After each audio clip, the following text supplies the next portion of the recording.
I'm CBS 8 meteorologist Vanessa Paz. We are looking at clear and cold conditions to start off our Wednesday. It's kind of the calm before the storm. We had a parade of storms that have really taken hold of San Diego since this past weekend, and we're now looking forward to our third and final storm arriving tomorrow. So let's go ahead and kind of put this into motion. As far as your weather headlines go, here's what you need to know as we get the second half of the work week going. We are looking forward to a wet evening drive. It looks like most of the rain will dodge us for the morning commute, but when it comes to the evening hours, around rush hour, 5-6 o'clock is when things will start coming down heavily at times. The rain will continue into Friday, and speaking of Friday, that's when we'll also see an uptick in winds. They'll start to become a little more powerful on Thursday, but even more so on Friday, especially for interior parts of the county. This weekend, we will have some slow, drying, nice days followed by some brisk evenings. As we take a look at our satellite radar composite, this is storm 2 of 3 that's now exiting the region, moving east, now saturating parts of Arizona, southern Nevada, and eastern Southern California. That's that secondary system, a cutoff low that's going to sink south, and that's going to bring us our last round of rain this week. So let's go ahead and kind of give you a play-by-play. This is Wednesday, later on this afternoon, around 4 o'clock. We have the chance of seeing some light showers, mainly for the county's eastern half. And again, these are kind of the outer bands of that storm system that's exiting the region. And then that third and final system arrives tomorrow. Ahead of the rain, we are going to have increasing clouds as early as tomorrow morning, which is likely going to result into somewhat of a warmer start. As we take a look at Thursday around 2 o'clock, we are going to start to see some showers starting from the coast, working its way inland.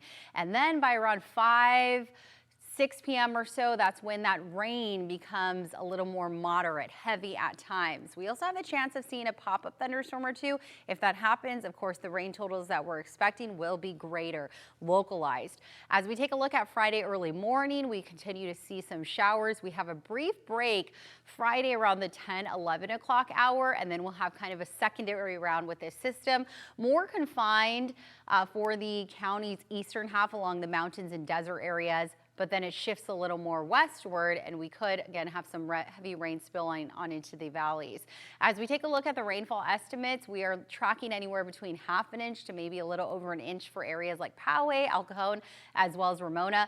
Snow levels, mind you, will drop to about 6,500 feet or so, which means areas like Julian likely won't see any snow. Unfortunately, it won't get that cold. The wind gusts, as I mentioned, we'll see an uptick in those winds, isolated gusts anywhere between 20-30 miles per hour. So Thursday, even more powerful. Friday around the 6-7 o'clock hour. Isolated gusts could exceed anywhere between 40 to 45 miles per hour or so. All right, we are starting the day off cold in the 50s, but this afternoon we will defrost San Diego, climbing into the mid-60s along the inland valleys, low 60s for the coastal and beach neighborhoods. The coastal 7-day forecast looks like this. We will have a weak ridge of high pressure redeveloping on Saturday and Sunday. So although it's going to be a little chaotic come Friday, we are looking at much calmer conditions Saturday and Sunday. I'm meteorologist Monica Woods, and we're still tracking an active weather pattern heading into this week with more showers in store for the coast, rain returning to the valley and the foothills, and snow again for this year. Great timing on this, though, because we really want to build that snowpack heading into the big holiday week of Thanksgiving. That's really when we start to transition into more people wanting to ski, snowboard, even using those cross-country skis over at Royal Gorge. We're at 16 inches just since November 14th. Big winners here, Bear Valley, 28 inches, Kirkwood with 15 inches, not too far behind Palisades Tahoe at 12 inches. So most resorts seeing at least some precipitation, with the biggest bonuses south of Highway 50. Statewide precipitation, though, really off to a great start for the water year. Almost all areas throughout the northern and central part of the state well ahead of where we normally are this time of year. We're talking 2+, almost 4 inches ahead of normal. A great start again to the water year. This looks very similar to to what we started off with last year. Our reservoir supply levels are still looking quite good as well. This is the time of year where water managers have to be very careful determining flood risk compared to water supply. And so this is kind of the early stages where they have a little bit more flexibility. But as the season builds, it gets a little bit more tenuous. You know, that dividing line between, oh, are we keeping too much water to put us at flood risk as opposed to holding enough water into the dry season. But every area is looking well above average with about 50 to 75% full for those reservoirs right now. More rain and snow on the way, though. We get through our Wednesday with dry weather, but here comes the big band of precipitation starting to move our way. This will impact us starting Thursday morning. Some overnight snow developing for the Sierra as well. So if you plan to head up into the Sierra, just be prepared for those chain controls, delays, and possible closures as well. Pretty decent snowpack growing here throughout the Tahoe Basin southward through Yosemite and much of 395 into Mammoth, which, by the way, is opening on Thursday. We'll have that rain band starting to exit, though, during the day on Thursday, leading to some drier conditions by our Friday forecast. Let's get to some temperatures now for our Wednesday. Highs are going to be in the 40s up top for the Sierra with 40s and 50s throughout the foothills. Chilly overnight lows. That's also great for snowmaking, especially when we have the opportunity to build that snowpack both from Mother Nature and from machines.